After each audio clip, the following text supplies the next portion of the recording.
নমস্কার বন্ধুরা, প্রেরণা বাংলা মোটিভেশন চ্যানেলের নতুন পর্বে রইল সবাইকে আমন্ত্রণ। জীবনে সুখী থাকতে, ভালো থাকতে বা আনন্দে থাকতে কে না চায় বলুন তো? কিন্তু চাইলেই তো সুখী হওয়া যায় না। আনন্দ ধরা দেয় না হাতের মুঠোয়। কিন্তু আনন্দে থাকতে পারবেন বা সুখী থাকতে পারবেন খুব সহজেই, যদি কয়েকটি কথা আপনি মেনে চলতে পারেন। আজকের পর্বে এরকম 10টি কথা আপনাদের সাথে শেয়ার করে নিলাম, যে কথাগুলো মেনে চললেই আপনার কাছে সুখ ধরা দেবে। প্রথমে আগে এই কথাটি জেনে নিই যে সুখ কি। ঠাকুর রামকৃষ্ণ পরমহংসদেবের ভাবনায় যা ব্যাপক, বিশ্বব্যাপী এবং যার কোনো সীমা নেই, তাই সুখ, তাই আনন্দ স্বরূপ। আর যা কিছু সংকীর্ণ, সীমিত, তাকেই তো বলে মৃত্যু। অল্পিত কোনো সুখ নেই। যখন আমরা আমাদের দেহকে আমি বলছি, বা যখন আমরা আমাদের আত্মীয় পরিজনকে আমার বলছি, যখন হয়তো একটা গামছাকেও আমরা আমার বলি, এমনকি আমার দোষটিকেও আমার বলছি, প্রকৃতপক্ষে তখনই আমরা মৃত্যুকে অনুসরণ করছি। যেখানে আমি আর আমার এই সীমা থাকে না বা কোনো গণ্ডি থাকে না, সমুদ্রের মতো ব্যাপক বলে মনে হয় আমাদের জীবন, তখনই আমরা বলতে পারি যে আমরা মৃত্যুকে অতিক্রম করেছি, আমরা সুখী হয়েছি। ঠাকুর বলেছিলেন, গেড়ে ডোবায় দল বাঁধে। আর স্বামীজি ঠাকুরের ভাবকে ব্যাখ্যা করে বললেন, সংকীর্ণতায় মৃত্যু, বিস্তারী জীবন। যত বিস্তৃত হবে, যত নিজেকে তোমরা প্রসারিত করবে, ততই তোমরা অমরত্বের দিকে এগিয়ে যাবে। আর যত নিজেকে ছোট করবে, খর্ব করবে, সংকীর্ণ করবে, ততই তোমরা ক্রমশ মৃত্যুর দিকে এগিয়ে যাবে। তাই জীবনে সুখী থাকতে গেলে, ভালো থাকতে গেলে, আনন্দে থাকতে গেলে নিজেকে বিস্তার করো, নিজেকে প্রসারিত করো, নিজেকে মেলে দাও, খুলে দাও, ছড়িয়ে দাও। কিন্তু কিভাবে আমরা নিজেদেরকে পরিবর্তন করব? সে নিয়ে রইল 10টি কথা। প্রথম, যে আপনাকে বোঝে না, আপনার কথার কোনো গুরুত্ব দেয় না, আপনি কখনোই তার উপরে রাগ প্রকাশ করবেন না। কারণ কেউ আপনাকে যদি না বোঝে, সেই অক্ষমতা তার, আপনার নয়। একজনের কাছে আপনার মূল্য নাই থাকতে পারে, কিন্তু সকলের কাছে তো নয়। তাই রাগ কখনোই তার উপরে প্রকাশ করতে যাবেন না।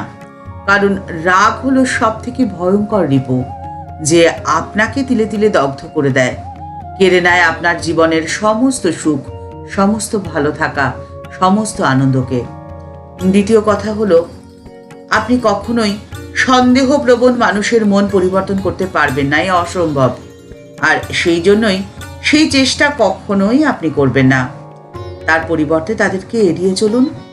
আপনি সুখে থাকবেন, আপনি ভালো থাকবেন। তৃতীয় হলো, আপনি যে কাজটি করবেন তা উৎসর্গ করুন আপনার ঈশ্বরের নামে। তবেই ঈশ্বরের শক্তি সঞ্চারিত হবে আপনার কাছে। আর আপনার কাজের সাফল্য তো নিশ্চিত। আপনি যে কাজই করবেন, সে কাজে আপনি সফল হবেনই হবেন।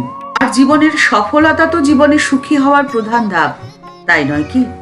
চতুর্থ, কে কি করছে, কেন করছে বা কিভাবে করছে, এসব ভাবনা আপনি ছেড়ে দিন।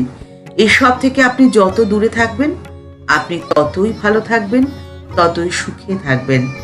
পঞ্চম, জীবনের সব থেকে বড় হলো আত্মসম্মান। আত্মসম্মানকে সবসময় ধরে রাখুন। কোনো কিছুর বিনিময়ে আত্মসম্মান বিসর্জন দেবেন না। আত্মসম্মান হারিয়ে কখনোই কোনো সম্পর্ক রক্ষা করতে যাবেন না। কারণ এ শুধু ভুলই নয়, এ অন্যায়, পাপ। এতে আপনি সুখী নন, অসুখী হবেন। ষষ্ঠ, সবার উপর কখনোই অধিকার ফলানো যায় না। আর এই কথাটি মনে রাখবেন, অধিকার থাকলেই মোহ বা টান আপনি অনুভব করবেন। যেখানে আপনার কোনো অধিকার নেই, সেখানে আপনি থাকুন অতিথির মতন। আপনি সুখে থাকবেন, আপনি ভালো থাকবেন, আপনি সেখান থেকে কখনোই কষ্ট পাবেন না। সপ্তম, দুশ্চিন্তামুক্ত জীবনযাপন করুন। কিন্তু এ কথা সত্যি যে বললেই তো আর দুশ্চিন্তামুক্ত জীবনযাপন করা যায় না, কিন্তু অসম্ভব।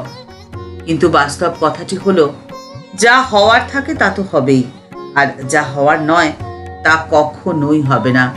এ চিরন্তন সত্য।